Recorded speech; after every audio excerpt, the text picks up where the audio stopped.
Livro Desenvolvendo um Estilo de Vida Sobrenatural. Autor Chris Vallotton. Prefácio.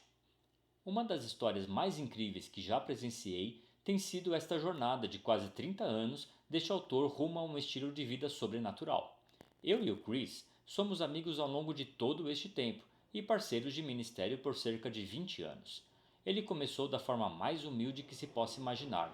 Porém, havia uma fome e uma disposição em servir que o capacitaram a crescer tanto em estatura como em experiência.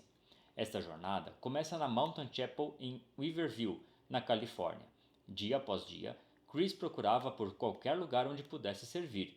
A sua paixão por um evangelho mais autêntico fez com que ele crescesse em maturidade, até por fim galgar uma posição de liderança. Ele se destacou por causa da sua busca incessante por um estilo de vida sobrenatural como parte normal da sua experiência cristã cotidiana. Apesar dele ter nascido com um forte dom profético, este dom não estava operante na sua vida, num sentido prático, nos primeiros estágios da sua busca. Porém, isto em breve haveria de mudar. E grande parte das inovações que experimentamos naqueles anos faziam parte da capacitação de dons concedida ao Chris. Depois de me mudar para Redding, Califórnia, para pastorear a igreja Bethel, eu pedi ao Chris que viesse e se juntasse à nossa equipe. Ele aceitou o meu convite e deixou o mundo dos negócios para fazer isto.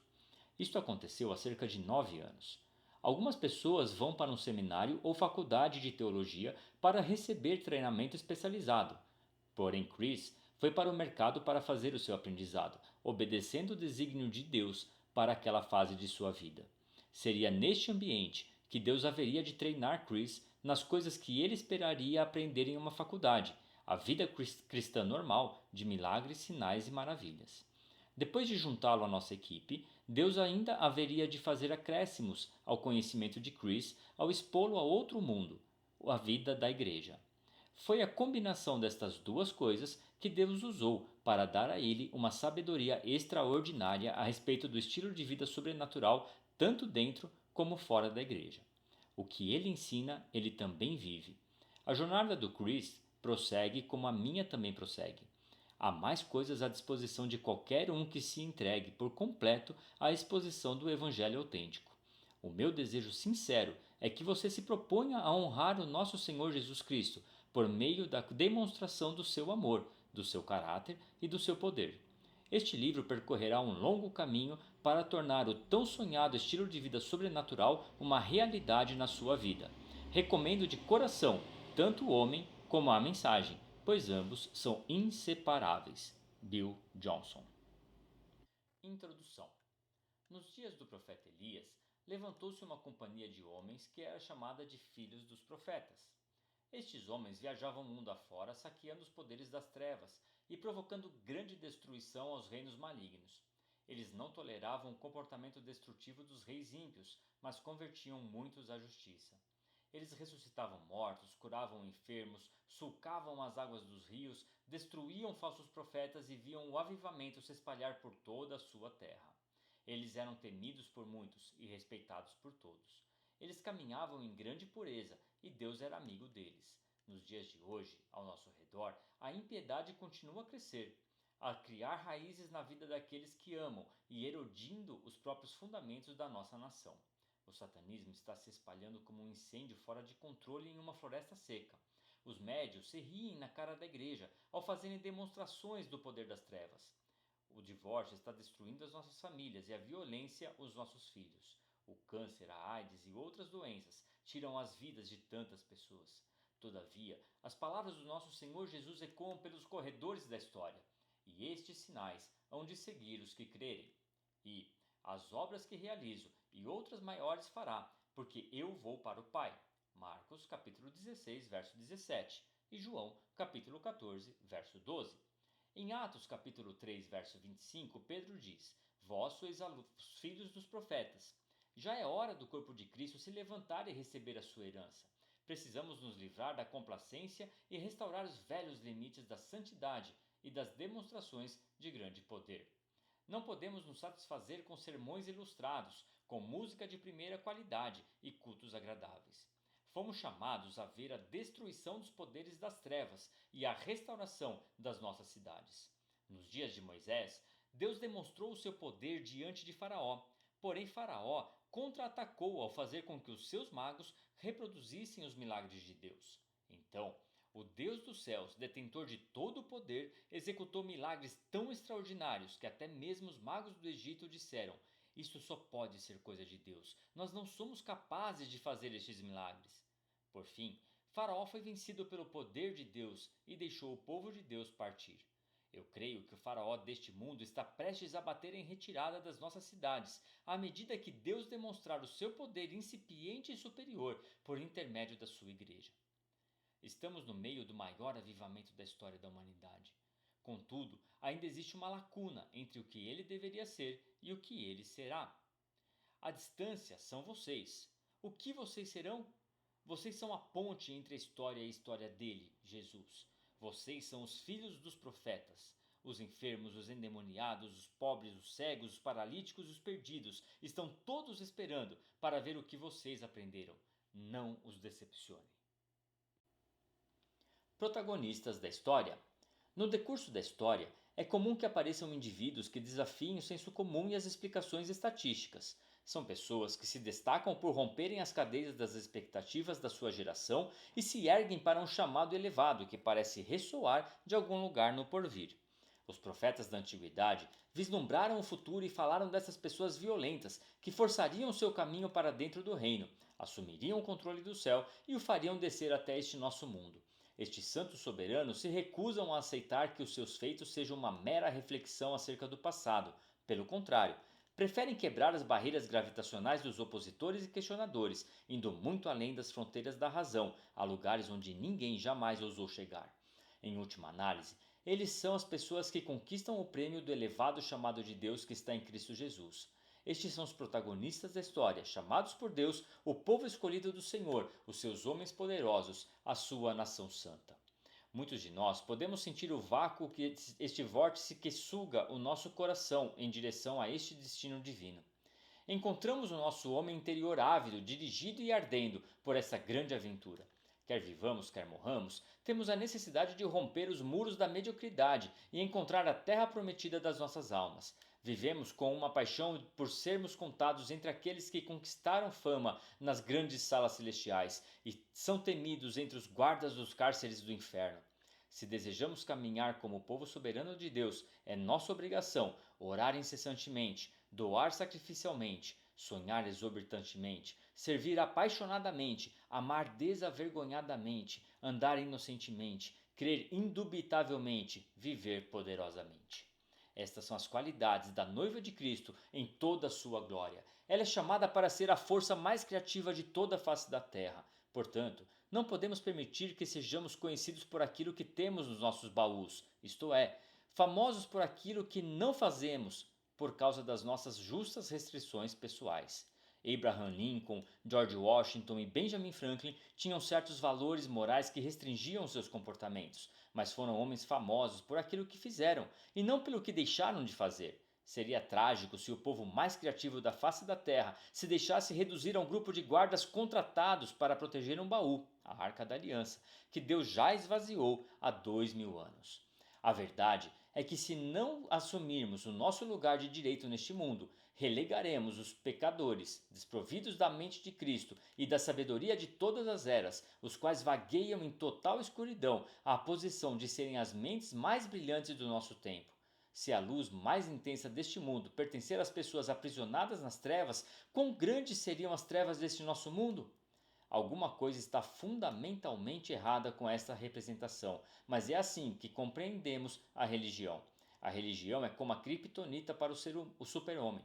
A religião pode conformar os santos mais justos e soberanos em zumbis irracionais, marionetes que repetem as convicções de outras pessoas, as quais elas mesmas não entenderam ainda. O ataque dos clones. Estou convencido de que a religião é a mãe da clonagem genética. A religião já havia inventado a clonagem muito antes do mundo sonhar com a sua existência. A religião tem uma maneira de sugar as pessoas mais poderosas deste mundo para uma espécie de competição espiritual de conformidade e de chamar isto de discipulado. O objetivo do discipulado genuíno deve ser fortalecer as pessoas a serem transformadas à imagem e semelhança do seu Criador. Porém, a religião redefine estes termos, conformando-as em réplicas dos seus líderes. A religião pega homens poderosos e os transforma em artefatos de museu. Pessoas religiosas, como os fariseus da antiguidade, fazem um esforço tremendo para alcançar pessoas que pensam fora do baú e não se comportam de acordo com as suas algemas impiedosas. Parte da luta tem a sua origem naquilo que elas mesmas fizeram ao Salvador do mundo. Elas esterilizaram o Evangelho. Jesus tomou água e a transformou em vinho. Mas 2000 anos depois, os fariseus contemporâneos diluíram este vinho e fizeram dele um mero suco de uva. A religião reduziu o poder sobrenatural de Deus a uma lição de história que trata do servir ao corpo de um Cristo morto e impotente que continua pregado a uma cruz e é incapaz de sacudir o seu bote sagrado. As pessoas enfatizam o mergulho do batismo, discutem sobre a forma como deve ocorrer este banho e sobre o que deve ser dito durante essa cerimônia. Os religiosos se esqueceram do fato de que o ponto central do batismo não está na forma como descemos as águas, mas na forma como subimos delas. A morte de Cristo proporcionou o pagamento pelos nossos pecados, mas foi a sua ressurreição que deu vida aos nossos corpos mortais. A religião abraça a morte de modo sádico e leva o Cristo ressurreto do jardim da ressurreição de volta para o sepulcro. Nas suas orações, as pessoas religiosas podem pedir coisas como Deus, mata-me, sem perceber que até mesmo aquele que veio para entregar a sua vida como redenção por nós orou: Pai, se queres, passa de mim este cálice. Contudo, não se faça a minha vontade, mas a tua. Lucas capítulo 22, verso 42. Jesus não queria morrer, ele queria fazer a vontade do seu Pai. Se os religiosos entrassem em cena, eles reescreveriam a proclamação de Maria, talvez desta forma: Ele está lá no sepulcro, exatamente onde nós o deixamos. Perdemos a noção de que a cruz era o lugar para o velho homem, e não para o novo homem, e de que a verdadeira vida cristã não diz respeito à nossa morte por Cristo, mas a levarmos uma vida que Ele comprou para nós, a fim de estabelecermos o seu reino sobre a terra. A Igreja precisa se livrar das algemas da religião e abraçar o nosso destino sobrenatural. A nossa comissão. O mundo está clamando em aflição e nós não devemos perder este momento kairós, uma oportunidade das eras. No fim dos anos 60 do século XX, os Beatles invadiram os Estados Unidos como um furacão. Em poucos anos, 4 rapazes de Liverpool alteraram o curso da história da nossa nação. Pouco tempo depois, o mundo inteiro estava atraído pela unção dos Beatles, e tudo o que eles cantavam era o Yeah, Yeah, Yeah. Só que não demorou muito para que o Quarteto Fabuloso começasse a experimentar também uma crise na sua própria alma. Eles começaram a clamar em desespero na sua música: Socorro, preciso de alguém. Socorro, não de uma pessoa qualquer. Socorro, você sabe que preciso de alguém. Socorro, quando eu era mais jovem, muito mais jovem do que agora, eu nunca precisei da ajuda de ninguém de forma alguma. Só que agora, esses dias se acabaram. Já não me sinto mais tão seguro de mim mesmo. Sinto agora que a minha cabeça mudou. Eu abri as portas. Socorra-me se puder. Sinto-me decepcionado. Eu aprecio de verdade você estar perto de mim nesta hora. Ajude-me a pôr os pés de volta no chão. Você não vai, por favor, me ajudar? Help, The Beatles. Porém, o seu grito de socorro caiu em ouvidos moucos no Santuário da Esperança, e em pouco tempo eles estavam clamando a Hare Krishna, que se tornou o seu doce Senhor. A igreja não pode se dar ao luxo de dormir no ponto diante da seara nos dias de hoje, como fizemos tantas vezes no passado. A expectativa não é que somente reflitamos a nossa cultura, somos enviados a transformá-la. Somos chamados a discipular todas as nações do mundo. Discipular as nações significa submergi-las em Deus e não na religião, e com isso seguir, ensinando-as a obedecer tudo o que eu vos tenho ordenado. Mateus capítulo 28, verso 20. Ensinar as nações como pensar é o catalisador que promoverá a transformação cultural. Porém, enquanto os cristãos não forem valorizados na sociedade, eles não exercerão qualquer influência sobre o mundo. A influência que você exerce sobre a vida das pessoas é proporcional ao valor que elas atribuem a você. Toda vez que você tentar exercer mais influência do que o valor que a você for atribuído, isso será um ato de manipulação da sua parte. É imperativo que nos tornemos reis que compreendem as formas como as pessoas revestidas de realeza influenciam as autoridades.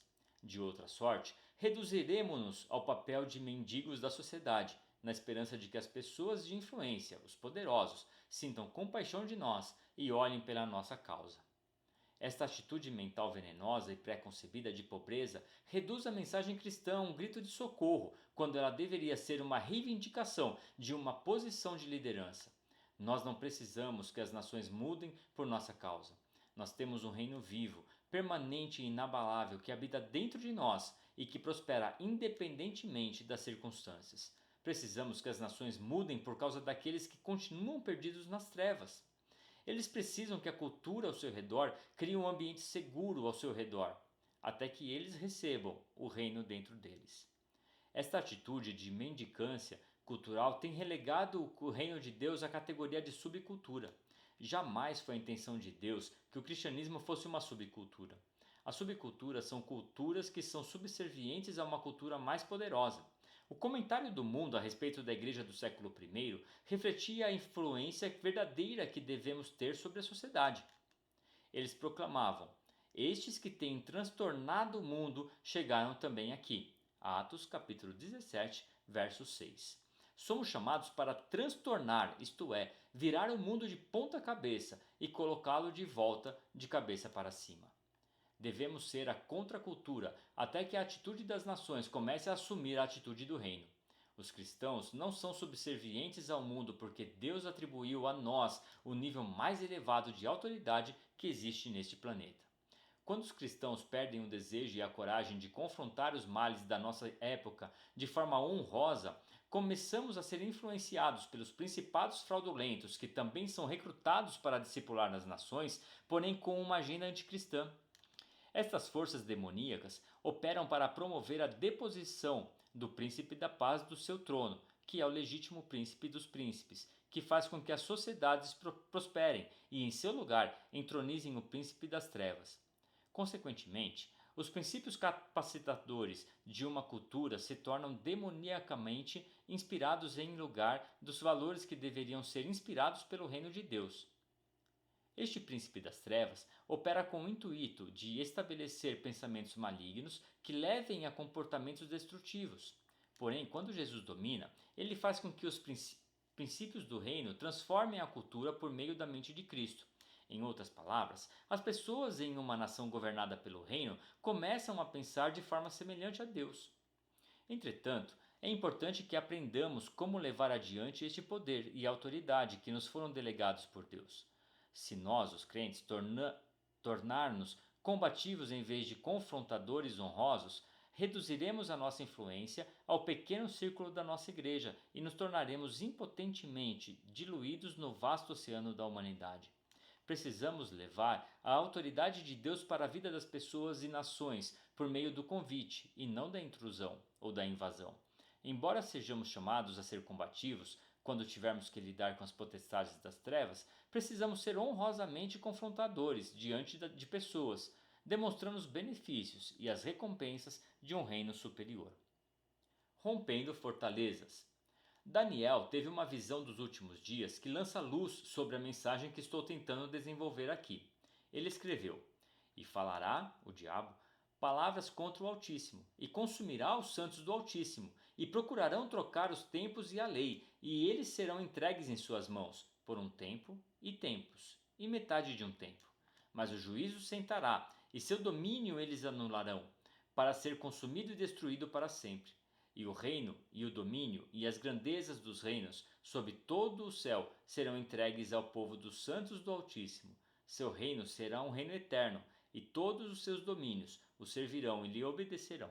Daniel, capítulo 7, versos de 25 a 27. Daniel viu o diabo apreendendo os tempos, ou as épocas, e modificando a lei. Estas épocas ou tempos são semelhantes aos períodos de tempo que chamamos de era agrícola, ou era industrial, e era da informação. No meio do caminho da terceira época, Deus retirou a autoridade do diabo e entregou nas mãos dos santos. O diabo tentou alterar os tempos por meio da modificação da lei. A lei aqui mencionada não é a Torá, mas os decretos e as regras da nossa sociedade. Modificações nas leis são sinais dos tempos e manifestações de novos sistemas de valores da humanidade que sinalizam uma determinada época. As épocas são alteradas quando as pessoas começam a pensar de modo diferente e desenvolvem estruturas para defender as suas novas e incipientes atitudes. Estas estruturas são construídas no interior das pessoas antes mesmo delas emergirem como decretos e regras na sociedade que as cerca. Essas estruturas internas são construídas por intermédio de instruções demoniacamente inspiradas que influenciaram as suas almas. Paulo nos ensina a este respeito na sua segunda epístola aos Coríntios. Ele escreve: Pois ainda que andando na carne, não lutamos de acordo com a carne, pois as armas da nossa guerra não são de carne, mas poderosas em Deus para a destruição de fortalezas e destruir raciocínios, e toda bandeira que é levantada contra o conhecimento de Deus e levando preso todo o pensamento ao obedecer a Cristo. Segunda carta aos Coríntios, capítulo 10, versos 3 a 5. Paulo descreve as fortalezas como especulações, coisas e pensamentos magistrais. Fortalezas são sistemas de crenças errôneas, firmemente estabelecidas que fazem com que os valores divinos saiam à força do coração das pessoas, modificando a cultura de maneira que, em última instância, altera o destino divino que Deus havia preparado para nações inteiras.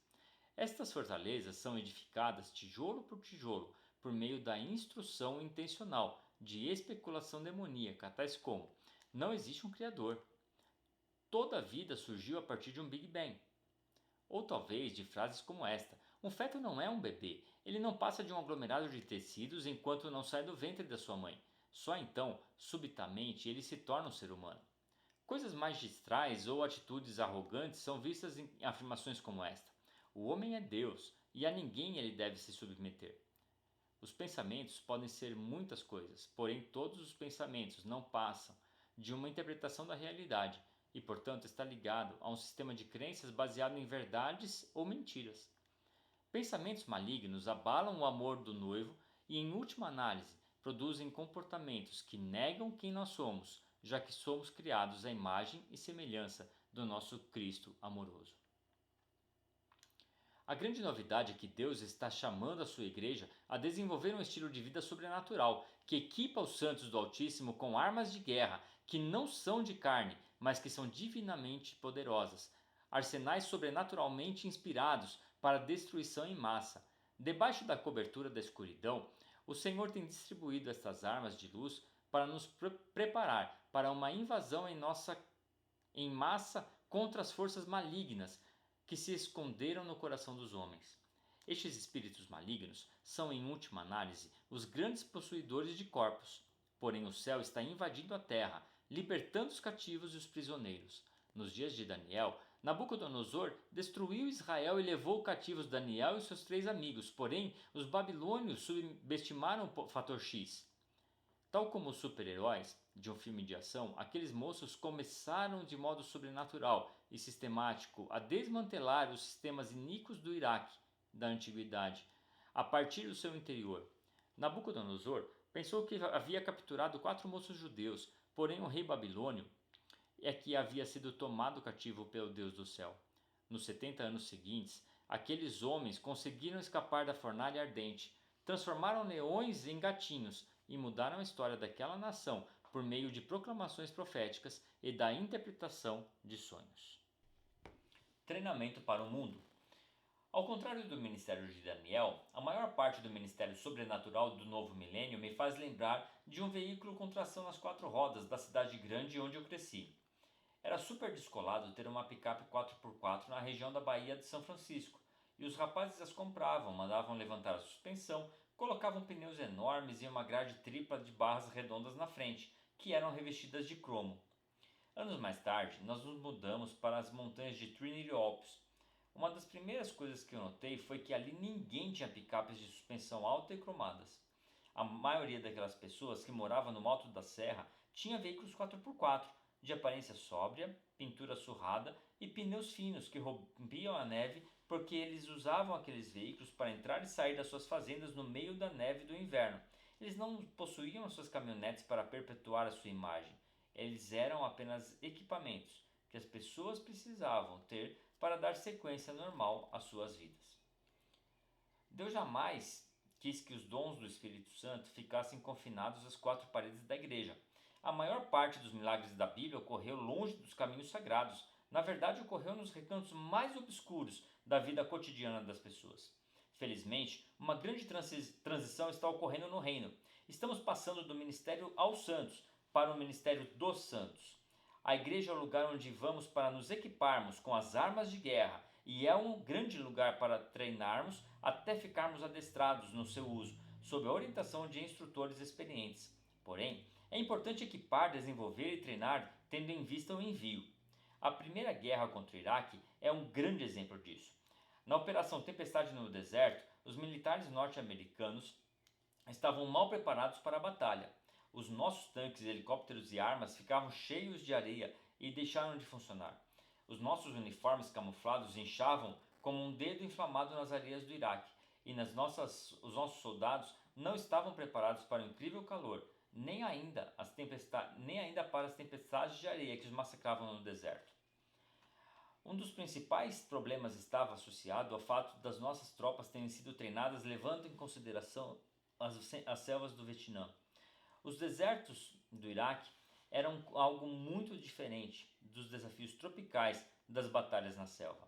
Porém, na época em que a Segunda Guerra ao Iraque começou, os Estados Unidos já estavam preparados, porque os nossos soldados já estavam equipados e treinados, tendo em vista aquele campo de batalha específico. A maior parte dos cristãos não está preparada para a batalha que os aguarda na praça pública, porque eles foram treinados no ambiente amigável e protegido da igreja. Essas pessoas não foram somente treinadas no meio de pessoas simpáticas que já conhecem a Deus e falam o evangeliquez, mas eles também treinaram para enfrentar esse tipo de pessoa simpática. É difícil entrar na cova dos leões quando estamos preparados para enfrentar gatinhos de estimação. Deixe-me esclarecer as coisas. A igreja deve ser um local seguro para se praticar e crescer nos dons do Espírito Santo. Porém, se o nosso treinamento se concentrar somente na igreja, seremos completamente ineficazes entre as pessoas que estão nas trevas completas. Podemos nos sentar em um simulador muito antes de assumirmos o controle real de um automóvel ou de um avião real. Lembro-me de quando o nosso filho mais moço, Jason, aprendeu pela primeira vez a usar o arco e a flecha. Nós morávamos no interior, por isso erguemos para ele alguns fardos de feno atrás da nossa casa. Ele tinha 5 anos quando compramos para ele o primeiro conjunto de arco e flecha. Ele saía para o quintal e ficava lá atirando as suas flechas durante horas, até que um certo dia percebi que quando ele pegou o arco e saiu de casa por uma porta, o nosso cachorro saiu correndo pela outra. É impossível ficar treinando assim tanto tempo sem se sentir tentado a acertar um alvo em movimento, como um animal vivo. Na escola Bethel de Ministração Sobrenatural, nós treinamos os nossos estudantes tendo em mente o trabalho em praça pública. Por exemplo, quando os treinandos estão aprendendo a ministrar palavras de conhecimento ou profecias, tentamos simular ao máximo as situações reais de ministração na vida real. Os alunos se juntam a mim, a seguir eles são instruídos a pedir que o Espírito Santo lhes mostre uma palavra de conhecimento ou profecia acerca daquele seu parceiro em 30 segundos. Não existe nenhum tipo de música de fundo e eles precisam tentar fazer isso, mesmo que corram o risco de errar. Eles precisam entregar a mensagem em inglês corretamente, sem gritos, sem tremores, sem dramatização, nem usando a linguagem tradicional. Por que queremos que eles pratiquem dessa forma? Porque normalmente você não terá uma bela canção tocando de fundo quando você for ministrar às pessoas em praça pública. Nós somente damos a elas 30 segundos para que elas se acostumem a receber uma pessoa rapidamente da parte de Deus. Elas entregam as pessoas em linguagem simples, informal, de forma que as pessoas normais possam se identificar com o que é dito. Nós também devemos fazer com que cada uma das pessoas julgue o ministério da outra para determinar se o que foi dito veio mesmo de Deus e se foi entregue de forma precisa. Nós dizemos aos demais: agora desligue o seu som de misericórdia para dar o feedback sobre as palavras de seu companheiro. Eles precisam de uma análise honesta do seu ministério e não de lisonjas neste momento. Quando os alunos começam a adquirir experiência e a ganhar precisão, nós os enviamos, acompanhados por um líder maduro, para as praças públicas, para as ruas, para as escolas, para ministrar a pessoas reais. Quando eles retornam, nós conversamos com eles de forma que eles possam obter mais percepção acerca de como se tornar mais efetivos. Assim, como a Escola Bethel de Ministração Sobrenatural, este livro é dedicado ao desenvolvimento de revivalistas que façam história.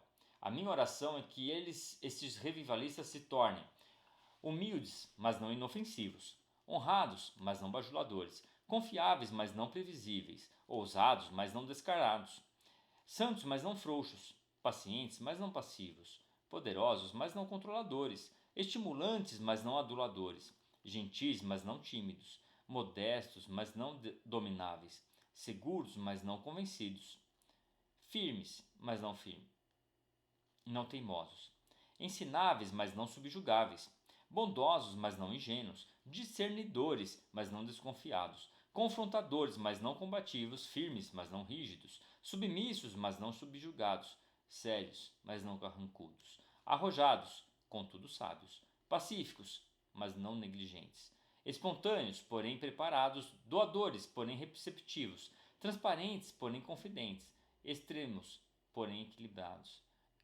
guiados pelo Espírito, porém temperantes, submetidos aos homens, mas que seguem a Deus. Se o seu coração arde por ser famoso no céu e por ser conhecido no inferno, e se você tiver a coragem de prosseguir a leitura deste livro, tenho um encontro marcado com você nas páginas deste livro.